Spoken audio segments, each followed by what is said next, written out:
Weekly press conference. It's March 21st, and I'm looking out the window. It's still snowing a little bit out there. Kind of a crazy day. In terms of weather, snow showers throughout the day. Our high today is supposed to be 38 with a low of 25. Rolling into tomorrow, they're looking at 10% chance of precipitation, which is a good thing. High is 45, low of 25 with AM clouds, PM sun. And then into Friday, mostly sunny, a high of 46, a low of 24. Saturday, rain showers and possibly snow showers again, so brace yourselves. The high is going to be 40, a low of 27. And then into Sunday, partly cloudy, and it's looking like 48 degrees, again, a low of 27. So we're still dropping down into that freezing range, all throughout the evening hours and in the nighttime. That's what we've got in store. But again, who'd have thunk it? We are yesterday, first day of spring, and we've got snow coming down. But welcome to our typical weather, right? Speaking of which, as of this morning, early in the morning, the county had issued a level 1 snow emergency. That has been canceled for anyone who's watching right now. So there is no current snow emergency countywide going on.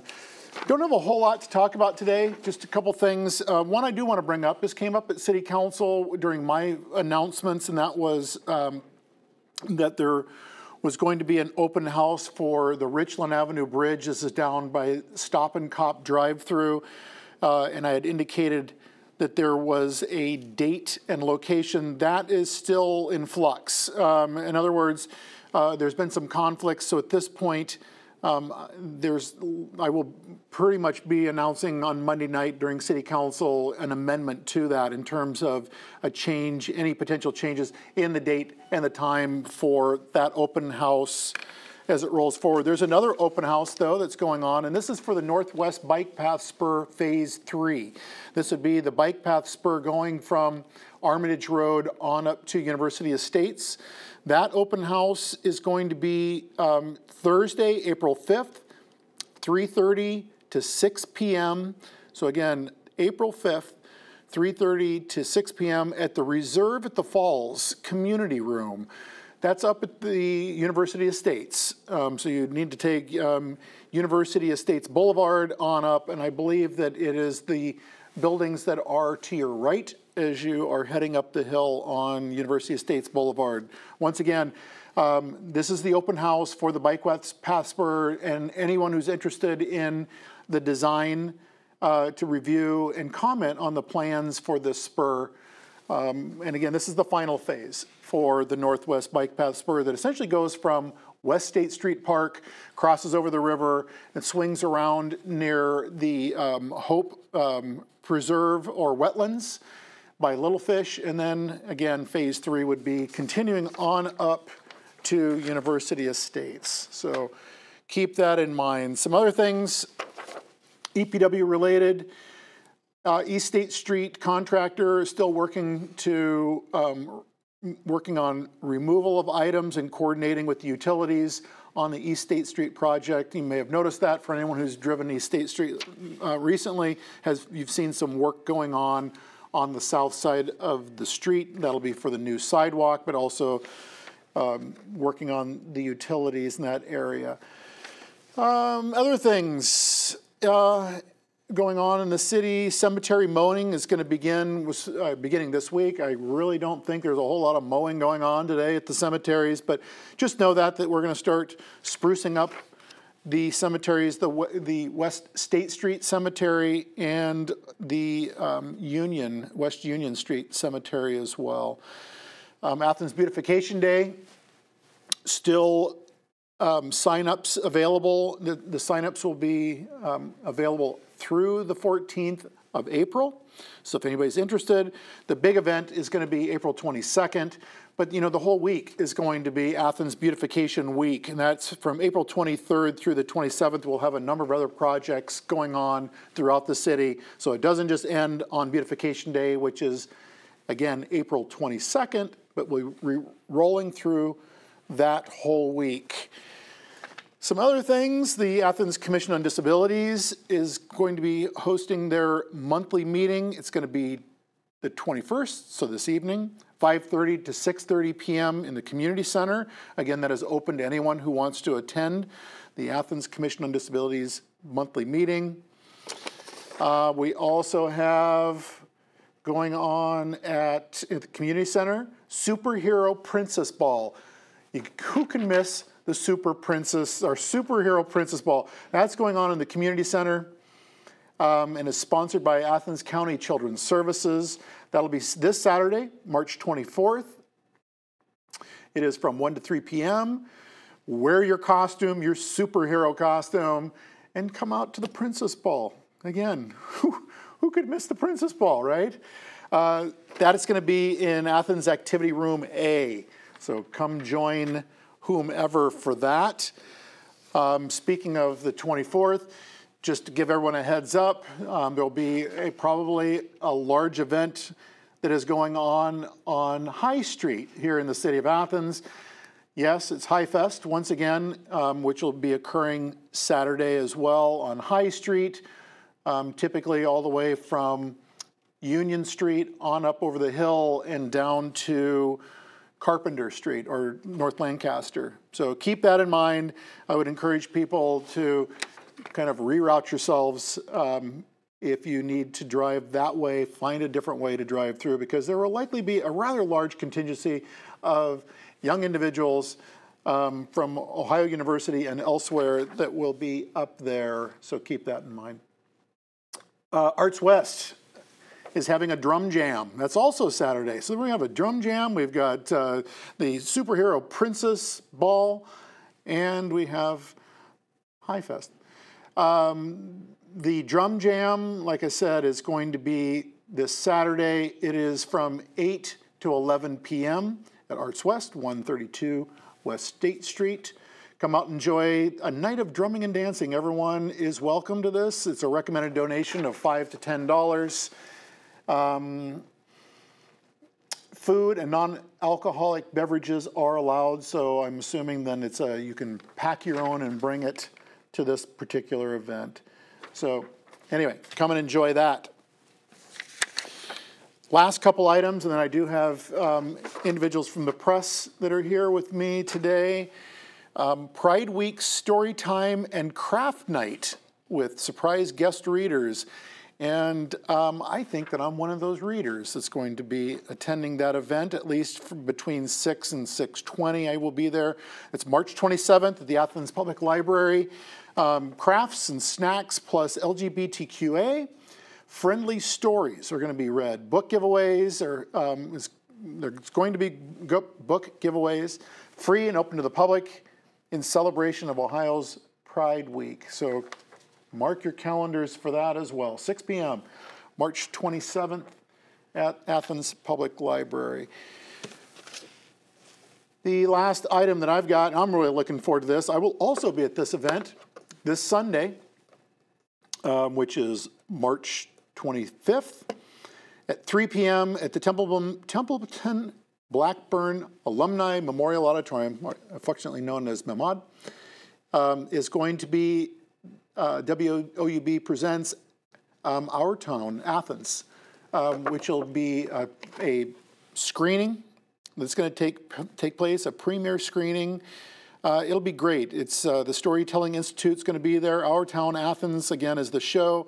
I have to give a big shout out to all the work that WOUB has put into this, and I really have to give a big shout out to my next door neighbor, Evan Shaw. Evan Shaw is a 10-time Emmy award-winning storyteller and videographer. He has put this together, as he did with Our Town Jackson, Our Town Nelsonville, I believe, and also Pomeroy, which is where he heralds from. So I'm going to go there. It's going to be, again, great. It's 3 p.m.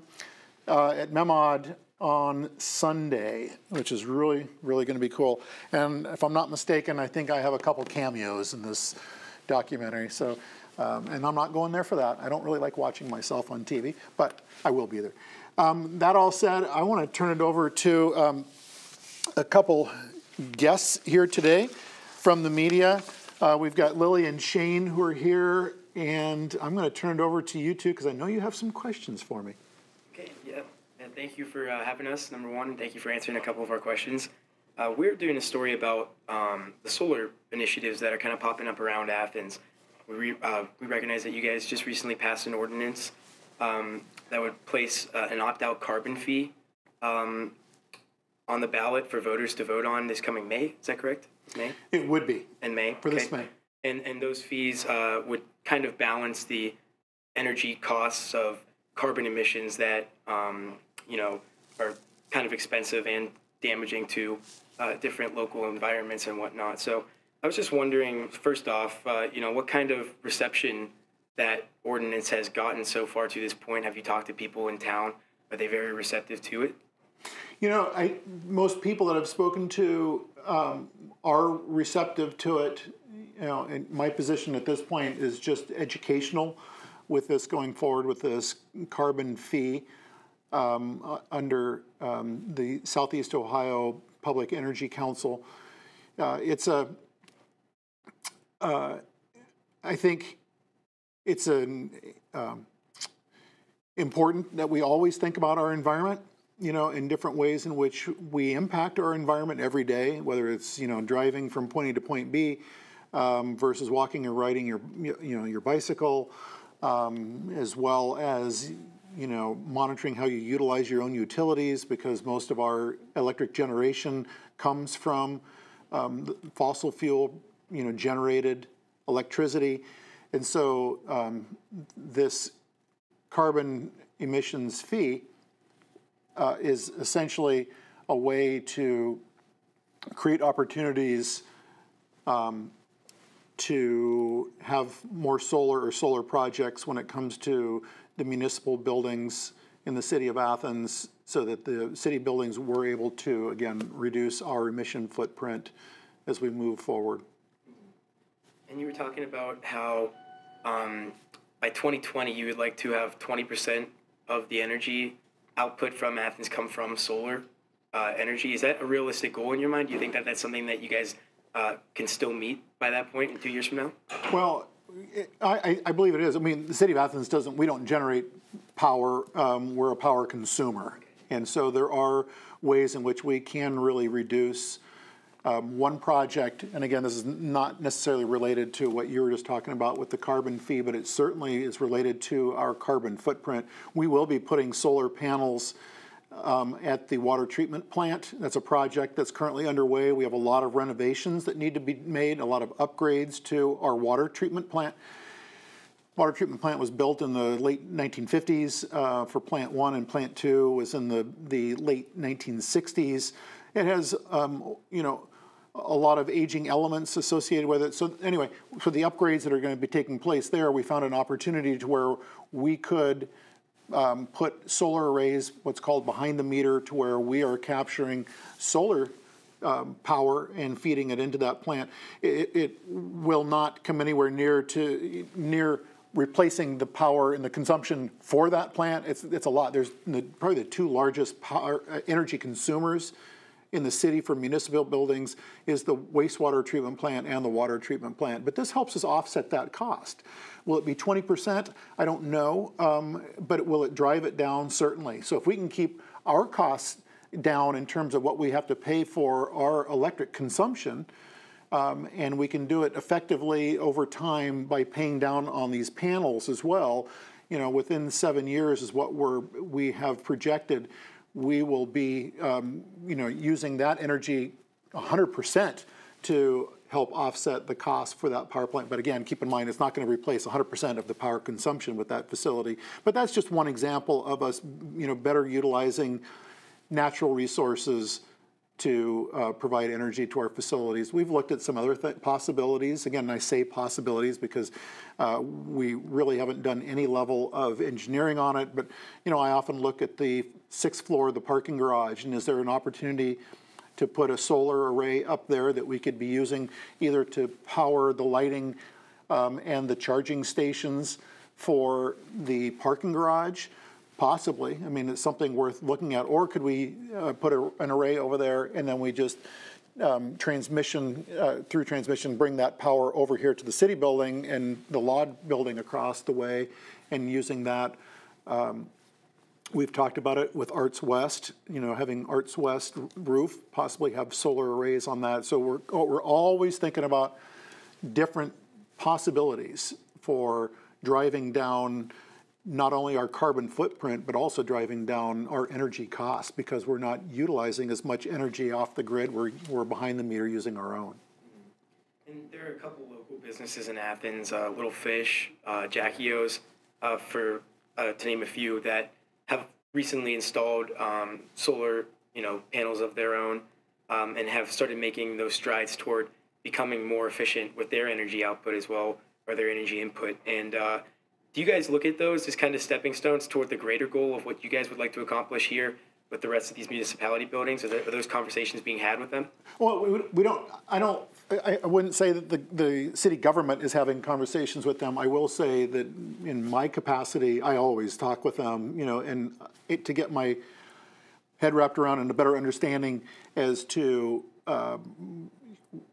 the trials and tribulations that they've gone through, what has worked and what isn't working. I'm very familiar with what Sean White is doing down, and Jimmy Stockwell, the owners of Little Fish, what they're doing, as well. Art Ostrike, the owner of Jackie O's, they've got a significant solar array down at their facility on Stimson Avenue. Again, the same thing, getting behind the meter, capturing your own alternative energy and feeding it into your plant, to help offset your costs, plus being environmentally responsible in how you go about doing things, which is what I think the city, as a city government, that we should be doing as well. So we should be very environmentally conscious as to how we look at the city that we're going to leave to the next generations behind us. I've got two 6.5-year-old daughters, and I'm always looking to them like, I've got to leave this planet in a somewhat better shape than, I picked it up. I'll tell you what, in the 1960s, things were not good at all in the United States when it came to not only emissions, but litter and everything else that was going on. So, we're always evolving and doing better. And I think for the city of Athens, that's part of our charge too, is to always do better, strive to be better, and reduce carbon emissions. Mm-hmm. And obviously, this is a process that is going to take time. You've alluded to that as well. And I think a lot of people think that you can just snap your fingers and change everything at the drop of a dime, which is not the case. Yeah. So, just looking forward to, I guess, like over the next, 10 years or what have you, are those things that you guys are having conversations about too, in terms of how do we effectively, transition from one energy to the next, and what other forms of energy, whether that be wind energy or what have you, are you guys also looking at as well? We're looking at everything that is capturable. I mean, the primary is solar, but geothermal is another one that is interesting and is an asset that we haven't explored as a city. The Armory is a building that the city owns and controls, and I often think as we start to further develop and repurpose the Armory and bring it back online again, if we had the resources, it would be great to be smart about that and possibly put solar panels on the roof if it was feasible for that particular structure, but also using geothermal for heating and cooling of that particular facility, which again is a much more efficient, environmentally friendly way of working on your own assets within that building, the utilities within that building. So yeah, we're always looking at it. There's also the comprehensive plan that is currently underway, the 2.0 version of the current comprehensive plan, and that's underway. Looking at what have we delivered since 2006, 2007, what have we achieved, and what haven't we achieved? And we've achieved an awful lot of the initial comprehensive plan. So now we're looking at it, and I think within that is sustainability, as well as looking at alternative energies as we move forward as a municipality. So we're often talking about it. Is what came up in council the other night was the final reading of a Northeast Ohio Public Energy Council grant, otherwise known as NOPEC. NOPEC has a grant that they want to grant to the city. It's a little bit more than $12,000 for alternative energy. And so now that council has approved that, we'll start looking at where would be the best place to utilize those funds for a solar or energy efficiency project within the city of Athens. And we've kind of been exploring a number of things, everything from possibly at the new pool, a solar phone or personal device charging station down there, not unlike what you see in airports and other places, yet those are on the grid. This instead would be using solar generated power to charge your smartphone, your iPad, your tablet, whatever you have. That's one idea. There's a lot of other ideas floating around there. We don't actually have a particular project identified for moving forward, but again, we're always thinking about different ways we can be more efficient. And I'm sure you're probably familiar with the SolSmart program through the U.S. Department of Energy. You guys are looking to get designated through that program as well to help fund and drive this initiative. Is there been conversations with people from that department, and what do you think, or how fast do you think that maybe that can materialize? Well, I'm pleased to tell you, and this isn't really anything new, but it did happen in late 2017, is that we were designated by SolSmart as a bronze level city.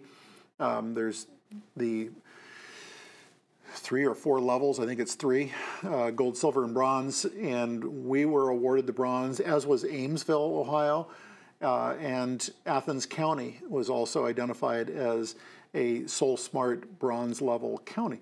And with those, what SolSmart is it's a program to where we work, we look at ways in which we can better streamline solar installation in the residential neighborhoods for the city residents, and we were able to make some changes and streamline some things.